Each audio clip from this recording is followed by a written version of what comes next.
డబ్బు, అనారోగ్యం, ఉద్యోగం, వ్యాపారం, అప్పులతో బాధపడుతున్నారా? వెంటనే ఈ వెబినార్ లో జాయిన్ అవ్వండి. హలో రామ్ గారు. హాయ్ నాగరాజు. సరే, బ్రహ్మ ముహూర్తం ఇంపార్టెన్స్ అసలు ఏ విధంగా ఉంటుందండి? అంటే ఆ టైంలో లేచి మనం ఏదైనా అనుకొని డెఫినెట్గా దాని మీద మన దృష్టి కానీ మన శక్తి కానీ కొంతవరకు కేంద్రీకరించినా కూడా మనకు తెలియకుండానే మనకు ఉండేటువంటి బిలీఫ్ సిస్టమ్ కానీ మనకు ఉండేటువంటి కోరికలు కానీ నెరవేరుతాయి అనేటువంటిది ఎప్పటి నుంచో వస్తున్నటువంటి స్టడీస్ చెప్తూ ఉన్నాయి మనకి. సో బ్రహ్మ ముహూర్తం ఇంపార్టెన్స్ అసలు ఏ విధంగా ఉంటుంది? గజం కేవలం 23,000 రూపాయలతో 165 గజాల భూమి కేవలం 38 లక్షలు మాత్రమే. నారాజు, ప్రకృతి మనందరికీ శక్తిని ప్రసాదించింది. అయితే ఆ శక్తిని మేల్కొల్పాల్సిన బాధ్యత మనది. అట్లాంటి శక్తి మేల్కొల్పాలంటే మనసు, బుద్ధి ఇవి రెండు విలీనం కావాలి. ఎప్పుడు మనసు, బుద్ధి విలీనమవుతాయో ఆ శక్తి, ప్రకృతి ప్రసాదించిన అతి సహజమైన శక్తి ప్రచోదనమైంది, వెలుగొందుతుంది. అది మన అభివృద్ధికి తోడ్పడుతుంది. అసలు బ్రాహ్మీ ముహూర్తం అంటే, బ్రాహ్మీ అంటే సరస్వతి అని అర్థం. మనసులోని బుద్ధిని సరస్వతి అనుగ్రహంతో అత్యద్భుతమైన సమయంలో మనం చేసే సాధన ఏదైనా సరే ఉత్తమ స్థాయిలో చేరడానికి సహకరిస్తుందని దాన్ని బ్రాహ్మీ ముహూర్తం అని అంటారు. బ్రాహ్మీ ముహూర్తంలో చేసే ఏ పనైనా, ఏ సంకల్పమైనా చాలా గొప్పగా తయారవుతుంది. అసలు ఈ ముహూర్తంలో, ఈ సమయంలో బ్రహ్మ, సరస్వతి ఇద్దరు హంస పైన ఆకాశంలో విహరిస్తుంటారని చెప్తారు. వాళ్ళు విహరించేటప్పుడు ఎవరైతే సాధన చేస్తుంటారో అటువంటి సాధనకు అద్భుతమైన బలం చేకూరుస్తుందంటే వాళ్ళ ఆశీర్వాదం. అందుకే బ్రహ్మముహూర్తం అంటే మునులు, మహర్షులు కూడా బ్రహ్మముహూర్తంలోనే వాళ్ళ తపస్సు కానీ వాళ్ళు చేయవలసిన మంచి కార్యాలని ఆ సమయంలోనే చేపట్టేటోళ్ళు.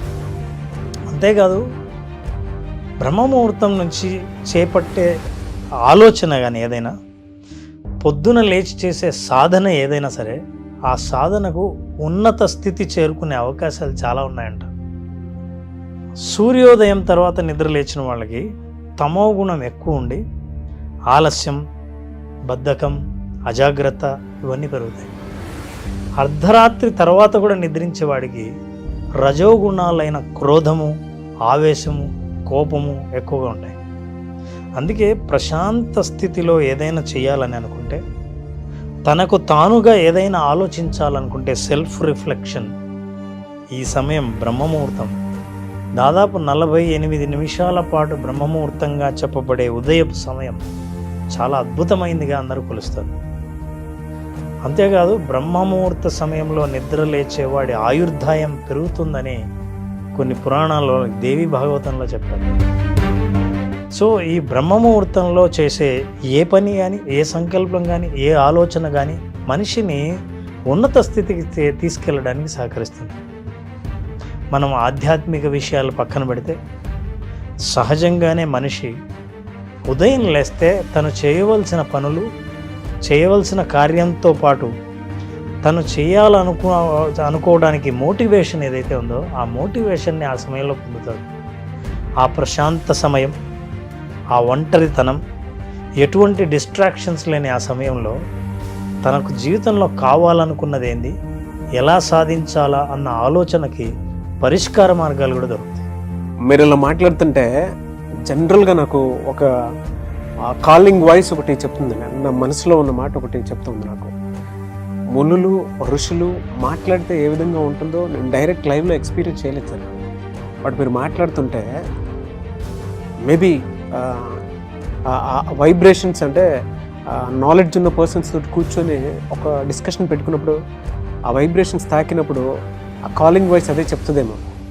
అంత బాగా చెప్తున్నారు. బ్రహ్మ ముహూర్తంలో కనుక మనం ఏదైనా చేస్తే మనిషి ఆలోచన ఉన్నత స్థితికి ఏ విధంగా వెళ్తుందనే దానికి మీరు చెప్తుంటే నాకు ఒక వైబ్రేషన్స్ తెలుస్తున్నాయండి. ఓహో, మేబీ ఇలానే ఉంటుందేమో, అంటే అంత గొప్పగా మనం ఉండగలుగుతామేమో అని.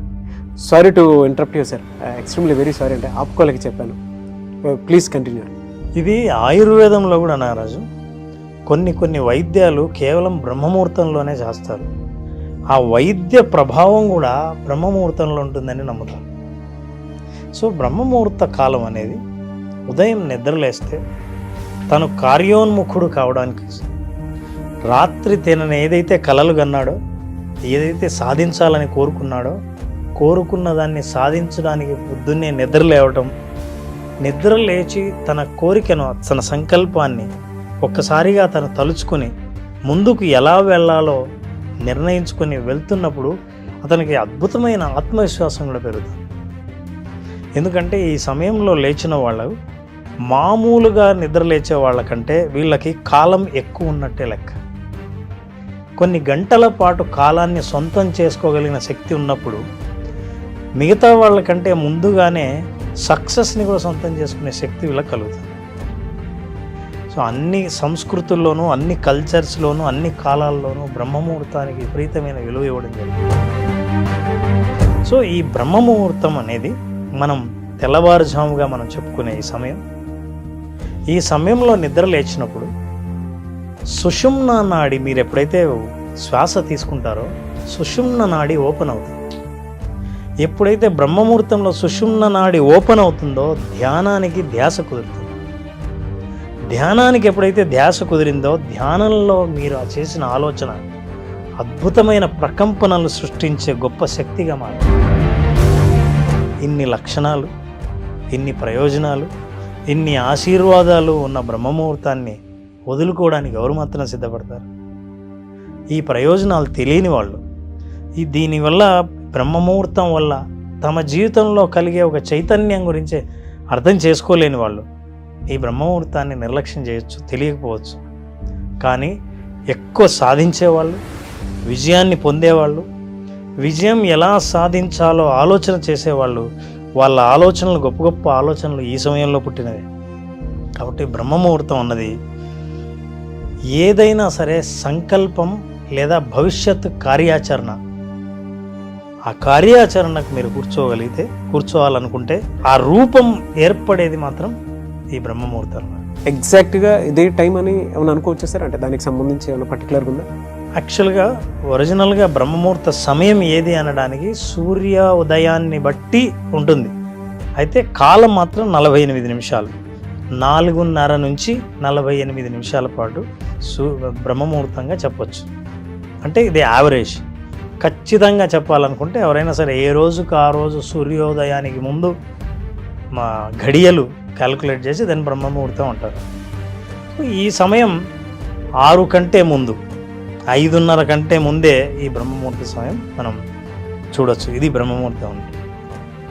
అందుకే మనం ఏదైనా ఒక ప్రోగ్రాం చేసినా, ఎవరినైనా సాధన చేయమన్నా ఈ సమయంలో ఎందుకు చేయమంటామంటే ధ్యాస, ధ్యానం ఇవి రెండు సాధ్యమవుతాయి.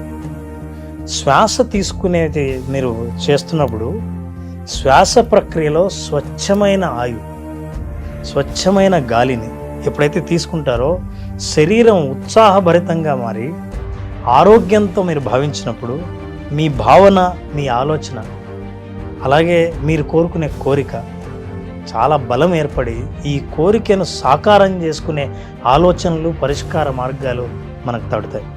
అందుకే చాలామంది గొప్ప గొప్ప సమస్యలు వచ్చినప్పుడు వాటి పరిష్కారం గురించి ఆలోచించడానికి బ్రహ్మముహూర్తంలో కళ్ళు మూసుకొని సెల్ఫ్ రిఫ్లెక్షన్ అంటారు, ఆత్మ పరిశోధన ఎప్పుడైతే చేసుకుంటామో ఆ ఆత్మ పరిశోధనలో మీ సమస్యలకి పరిష్కారాలు కనిపించడం మొదలు పెడతాం ప్రయత్నిస్తే. సో నారాజు అలాగే బ్రహ్మముహూర్తంలో మన ఆలోచనలను లిఖితం చేయగలిగితే, అంటే జర్నల్ రాసినప్పుడు మన ఆలోచనలు మనకు తెలియకుండా ఈ విషయంలోకి మనం పంపిస్తుంటాం. పైగా నీ సైకోమోటార్ కోఆర్డినేషన్ అంటాం. ఆలోచనకు తగినట్టు శరీరం స్పందించగలిగినప్పుడు చాలా అద్భుతమైన ఎలక్ట్రోమాగ్నెటిక్ సిగ్నల్స్ని రిలీజ్ చేస్తే మన జీవితంలో అవసరమైన అష్టైశ్వర్యాల గురించి, అంటే ఇది యాక్చువల్గా చెప్పింది అన్ని చోట్ల అష్ట ఐశ్వర్యాలు అంటే ఐశ్వర్యాలన్నీ జీవితంలో మీరు ఏది సాధించాలనుకున్నారో ఆరోగ్యం, ధనం, సమస్యల పరిష్కారం, ప్రశాంతత, ఆ తర్వాత ఆ కుటుంబ సభ్యుల ఉన్నతి, వీటన్నిటి గురించి చేసే ఆలోచనకు అద్భుతమైన బలం చేకూరి ఈ ఆలోచనలు నిజం అయ్యే అవకాశాలు చాలా ఉంటాయి. అందుకే ఏ ఆలోచన అయినా ఏ సంకల్పమైనా ఆ ఉదయం చేసిన వ్యక్తికి, ఉదయం చెయ్యని వ్యక్తికి జీవితంలోనే చాలా తేడాలు మనకు కనిపిస్తున్నాయి. బ్రహ్మముహూర్తంలో ఉన్న శక్తిని గమనించి ఆ శక్తిని మన శక్తిగా మనం ఉపయోగించుకునే అవకాశం ఒక్క ఆ సమయంలోనే ఉంది. మీరు ఇలా మాట్లాడుతుంటే రామ్ గారు, ఆ డైరెక్ట్ అది నాకు ఏ విధంగా జరుగుతుందంటే, నేను పొద్దున్నే లేచి మీ క్లాస్ అటెండ్ అయిన తర్వాత ఒక జర్నల్ రాసుకుంటున్నట్టు, అండ్ నేను ఏదైతే అనుకుంటున్నానో అది నేను పొందుతున్నట్టు, ఆ లైవ్ ఎక్స్పీరియన్స్ నాకు తెలుస్తుందండి. జనరల్గా ఇటువంటి మ్యాజిక్స్ ఎప్పుడు జరుగుతాయి అని అంటే, ఆ సాధనలో ఉండేటువంటి వాళ్ళకి మాత్రమే తెలుస్తూ ఉంటుంది. అంటే బ్రహ్మముహూర్తంలో లేచి మైండ్ని ఎంత పాజిటివ్గానో ఉంచుకొని ఒక స్పిరిచువల్ లైఫ్ లాగా ఉండేటువంటి వాళ్ళకి మాత్రమే తెలుస్తుంటుంది. అంటే అంత చిన్న విషయం అయితే కాదు ఆ సాధన చేయటం అనేది. అంటే మీరు మాట్లాడేటప్పుడు సార్ నాకు స్వామి వివేకానంద గారిదే కొన్ని బుక్స్ మనం చదివితే మన చుట్టూ మనకు తెలియకుండా ఒక వైబ్రెంట్ నాలెడ్జ్ పాస్ అవుతున్నట్టు, ఒక 1000 ఏనుగుల బలం వచ్చినట్టు మనం ఫీల్ అవుతూ ఉంటాం. మాట్లాడుతుంటే నాకు అదే అనిపిస్తుంది సార్. అంటే చాలా ఇదిగా ఉంటుంది. ఇప్పుడు నేను మాట్లాడేది కూడా ఒక బ్రహ్మముహూర్తం టాపిక్ని మేబీ ఇలానే చెప్పాలేమో. మనం సైకలాజికల్గా మాట్లాడుకున్నటువంటి టాపిక్స్ చాలా ఉన్నాయి. మీ దగ్గర కౌన్సిలింగ్కి వచ్చేటువంటి వాళ్ళు కూడా చాలామంది ఉన్నారు. అంటే వీటి నుంచి ఎలా బయటపడాలి, ప్రత్యేక సమస్యల నుంచి అని చెప్పేసి వాటికి సొల్యూషన్స్ ఇస్తూ ఉంటారు మీరు. సరే, అది మీరు మాట్లాడేటప్పుడు ప్రతి దానికి ఆ పదానికి మధ్య ఎలా అనంటే అమర్చి మరి ఒక్కొక్క బ్లూ ప్రింట్ని ఇచ్చేస్తే పుస్తకంలో చదివేటువంటి మాటలు ఏ విధంగా అయితే ఉంటాయో యాజ్ ఇట్ ఈజ్ మీరు అలానే చెప్తున్నారు సార్. నాకు అది ఎందుకో చాలా బాగా నచ్చింది. బట్ అంత చిన్న విషయం కాదు, ఈజీ కాదు. ఆ వాయిస్లో ఏదో మ్యాజిక్ ఉంది. ఆ మ్యాజిక్ మాత్రం బలంగా కొట్టేస్తుంది అనమాట. ఎలా నేను నిజంగా అయిపోతాను అనేటువంటి ఫీల్ మాత్రం డెఫినెట్గా ఉంది. ఈరోజు ఇలా చెప్తున్నాను కాదు, కానీ చాలామంది బుక్స్ చదువుతారు. బుక్స్ చదివేటువంటి వాళ్ళకి మాత్రమే ఆ టేస్ట్ తెలుస్తుంది. చదువుతున్నప్పుడు ఎంత తీయగా ఉంటుందనంటే ఒక్కొక్క పదం. నేను ఎక్కువగా స్పిరిచువల్ వాటికి సంబంధించినటువంటి బుక్స్ కానివ్వండి, బయట వాటికి సంబంధించిన చదివేటప్పుడు మనకు తెలియకుండానే ఒక వైబ్రేషన్స్ వచ్చినట్టు ఫీల్ అవుతూ ఉంది. ముఖ్యంగా స్వామి వివేకానంద గారికి సంబంధించినటువంటి బుక్స్ చదివేటప్పుడు మాత్రం తెలియకుండా ఒక ఎన్లైట్మెంట్ క్రియేట్ అయిన ఫీల్ వస్తుంది మనకి. మనం ఇలానే ఉండాలేమో అనేటువంటి ఆలోచన. అంటే ఇది డెఫినెట్గా జరుగుతుంది అనేటువంటి మన ఇంట్యూషన్ లోపలిది బలంగా చెప్పేస్తాం. మన కాలింగ్ వాయిస్ కూడా అది సాధనలో ఉండేటువంటి వాళ్ళకి మాత్రమే తెలుస్తుంది. ఆ సాధన మీరు క్లాస్కి ఒక్కసారి అటెండ్ అయిన తర్వాత దాన్ని ప్రాక్టీస్ చేస్తే మాత్రం నెక్స్ట్ మినిట్ ఏం జరుగుతుందనే దాని మీద మీకు అవగాహన కూడా వస్తుంది. 1 గంట తర్వాత నేను ఏం చేయగలుగుతాను, నాకు నెగిటివ్ జరిగేటప్పుడు నా మైండ్ తెలియకుండా చుట్టూ సరౌండింగ్స్లో ఏం పాస్ అని అవుతూ ఉంటుంది అనేది మాత్రం డెఫినెట్గా తెలుస్తుంది. సో రామ్ గారు మీరు మాట్లాడుతూ ఉంటేనే నాకు అది అనిపించింది సార్. మేబీ చాలా విజువలైజేషన్కి సంబంధించినటువంటి వీడియోస్ మనం చాలా చేసాం. బట్ మీలాగా బ్రహ్మముహూర్తానికి సంబంధించినటువంటి వీడియోని ఎంత బెస్ట్గా అయితే ఎవరు చెప్పలేరేమో అనిపించింది నాకు. అందరికీ తెలిసిన విషయమే నారాజు. No words Ram sir. With scientific proof have given wonderful knowledge. ఒక్కసారి ఈ వీడియో కనుక ప్రతి ఒక్కరి పాకెట్లో ఉంటే, సెల్ ఫోన్లో డౌన్లోడ్ చేసుకుని ఉంటే, బలంగా మిమ్మల్ని మీరు సెర్చ్ చేసుకొని నేను కొత్తగా మార్చుకోవాలనుకునేటువంటి వాళ్ళకి మాత్రం ఈ వీడియో చాలా బాగా ఉపయోగపడుతుంది సార్, నో డౌట్. సో అందుకే విజువలైజేషన్లో కూడా మనం చాలామంది ఆ సమయంలో మెడిటేషన్ ద్వారా శరీరపు ప్రకంపనలను అనుకూలంగా వాటిని సృష్టించి వాటిని మనం కోరుకున్న కోరికలు ఏవైనా ఉంటే ఆ కోరికకు బలం చేకూర్చే, ఆ కోరిక పరిష్కారానికి బలం చేకూర్చేటటువంటి ఆలోచనలు అప్పుడు ఆ విజువలైజేషన్ ద్వారా చేస్తాం. సో అందుకే విజువలైజేషన్ చేసిన వాళ్ళు లైఫ్ పట్ల క్లారిటీని పొందారు. జీవితం పట్ల ఆ స్పష్టత వచ్చినప్పుడు మనిషికి ఆత్మవిశ్వాసం పెరుగుతుంది. మనం జనరల్గా ఏదైనా అనుకుంటానే, అది వెల్త్ అయినా సరే, హెల్త్ అయినా సరే, ఒక్కసారి అనుకున్న తర్వాత దాన్ని జర్నలింగ్ చేసి, అంటే నాకు ఇది కావాలి అని డిక్లేర్ చేసి మేనిఫెస్టేషన్ తోటి రెగ్యులర్గా మనం రాసుకొని ఏ విధంగా అయితే చేస్తామో అది డెఫినెట్గా జరుగుతాయి అనడానికి నేను గత 1 year నుంచి మీ క్లాస్కి సంబంధించిన ప్రతి అప్డేట్ నేను చూస్తూ ఉన్నాను.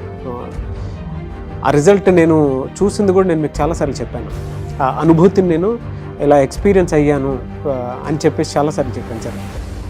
అంటే అందులో అంత ఇది ఉంటుంది. నేను రెగ్యులర్గా 5 o'clock లేచి నాకు కావాల్సింది ఎక్కువగా చేసుకుంటూ ఉంటాను. నేను అందులో మీ క్లాస్ ఒకటి అటెండ్ అవ్వటము చాలా మార్పు సార్. మన పక్కన ఒక కోచ్, మెంటర్, గైడ్ ఉన్నప్పుడు ఆయన సలహాలు సూచనలు ఇస్తూ ఉంటే, ఒక్కొక్క టీచర్ ఒక స్టూడెంట్కి చెప్పేటప్పుడు మేబీ ఆ రిజల్ట్ ఆ టైంలో ఒక రకంగా చూడొచ్చు. బట్ ఫ్యూచర్కి వచ్చేటప్పటికి ఏంటంటే ఆ ఫ్రూట్స్ మన కంటి ముందే కనిపిస్తూ ఉంటాయి అనమాట. సో అంత గొప్ప ఇది ఉంటుంది. మీరు చెప్పేటప్పుడు కూడా నాకు ఆ విషయం అర్థమవుతూ ఉంటుంది. నీవేస్ థ్యాంక్ యూ అండి. Wish you all the best Ram గారు. Thank you Rajesh.